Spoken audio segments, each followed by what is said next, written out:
ప్రొద్దుటూరులో కిడ్నాప్ కలకలం రేపింది. బొల్లవరంలో వేణుగోపాల్ రెడ్డి అనే వ్యక్తి కళ్ళలో కారం పొడి చల్లి కిడ్నాప్ చేశారని కుటుంబ సభ్యులు చెబుతున్నారు.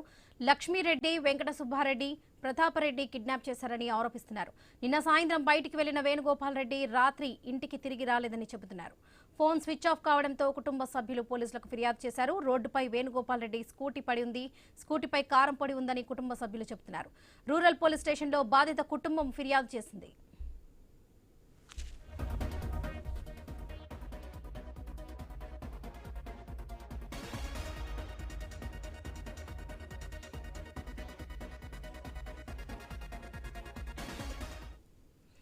కడప ప్రొద్దుటూరులో కిడ్నాప్ కలకలం రేపింది. బొల్లవరంలో వేణుగోపాల్ రెడ్డి అనే వ్యక్తి కళ్ళలో కారం పొడి చల్లి కిడ్నాప్ చేశారని కుటుంబ సభ్యులు చెబుతున్నారు.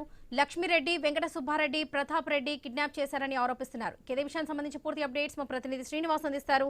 శ్రీనివాస్, పొద్దుటూరులో ఫైనాన్స్ వ్యాపారి కూడా ప్రస్తుతం కిడ్నాప్ గురి కావడంతో ప్రస్తుతం పొద్దుటూరులో కూడా కలకలం లేపుతుంది. వేణుగోపాల్ రెడ్డి అనే ఒక చిరు ఫైనాన్స్ వ్యాపారిని కూడా ప్రస్తుతం గుర్తు తెలియని ముగ్గురు వ్యక్తులు కూడా కళ్ళలో కారం చల్లి ఆయన బైక్ పై ఉండగానే కిడ్నాప్ కు పాల్పడడం పట్ల కూడా కుటుంబ సభ్యులు కూడా తీవ్రంగా మనోవేదనకు గురవుతున్నారని చెప్పవచ్చు. ఏదైతే గత కొంతకాలంగా పొద్దుటూరు పట్టణంలో పలువురికి కూడా తేలికపాటి రుణాలు కూడా ఈయన అందించినట్టు తెలుస్తుంది. నేపథ్యంలోనే ఏదైతే వడ్డీలకు తీసుకున్న పలువురు వ్యక్తులు కూడా ప్రస్తుతం తను అమౌంట్ డబ్బుల విషయంలో కూడా తలెత్తిన వివాదాలే ఇందుకు కారణమని తెలుస్తుంది.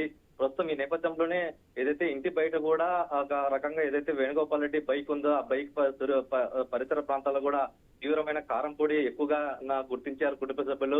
నేరుగా స్థానిక పోలీస్ స్టేషన్ లో కూడా ఫిర్యాదు చేసిన ఆధారంగా ప్రస్తుతం సీసీటీవీ ఫుటేజ్ ఆధారంగా ప్రస్తుతం వేణుగోపాల్ రెడ్డి కూడా ఈ కిడ్నాప్ కు పాల్పడినట్టు గుర్తు తెలియని వ్యక్తులు కూడా ప్రస్తుతం సమాచారం లాగే ప్రయత్నం చేస్తున్నారు. ఏదైతే పొద్దుటూరు పట్టణంలోనే బొల్లవరం సమీపంలో ఉన్నటువంటి ఆయన నివాసంలోనే ఈ కిడ్నాప్ కు పాల్పడినట్టు తెలుస్తుంది. అయితే ఎవరు చేశారు, ఎందుకు చేశారు అనేది కూడా మోటో కనిపెట్టే విషయంలో కూడా పోలీసులు స్థానికంగా సీసీటీవీ ఫుటేజ్ కూడా చాలా కీలకంగా మారింది. అయితే వేణుగోపాల్ రెడ్డి కూడా సాధారణంగా ఎవరిని పీడించే వాళ్ళు కాదు. ఏదైతే కుటుంబ పోషణకు కూడా ఏదైతే తక్కువ వడ్డీ రేట్లో కూడా అధిక మొత్తంలో దాదాపు ఈ అమౌంట్ ఇచ్చినట్టు తెలుస్తుంది. ఏదైతే ఈ అమౌంట్ రాబట్టే విషయంలో కూడా ఎక్కువ ప్రెజర్ పెట్టినట్టు తెలుస్తుంది. ఎందుకంటే ఆయన కుటుంబ పోషణ పోషించుకోవాలంటే ఆయన తిరిగి ఇచ్చిన అమౌంట్ తిరిగి తీసుకునే క్రమంలోనే ఒత్తిడికి గురి కావడంతో పలువురు కూడా దుండగులు ఈ వ్యక్తిని తీవ్రంగా బెదిరింపులు పాల్పడంతో పాటు అది కాకపోవడంతో నేరుగా కిడ్నాప్ కు పాల్పడినారు, కిడ్నాప్ చేశారు అనేది కూడా మొత్తం కుటుంబ సభ్యులు చెప్పుకు వస్తున్నారు.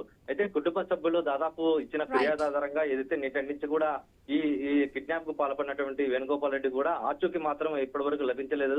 ప్రస్తుతం ఏదైతే డిఎస్పీ భావన ఆధ్వర్యంలోనే పోలీసులు పలు బృందాలుగా విడిపోయి దాదాపు అన్ని సీసీటీవీ ఫుటేజ్ల ఆధారంగా కూడా ప్రస్తుతం బాధితుల్ని కాపాడే ప్రయత్నం చేసేందుకు కూడా ప్రత్యేకమైన విచారణ కొనసాగిస్తున్నట్టు తెలుస్తుంది. ఈ నేపథ్యంలో రైట్ శ్రీనివాస్, థ్యాంక్ యూ.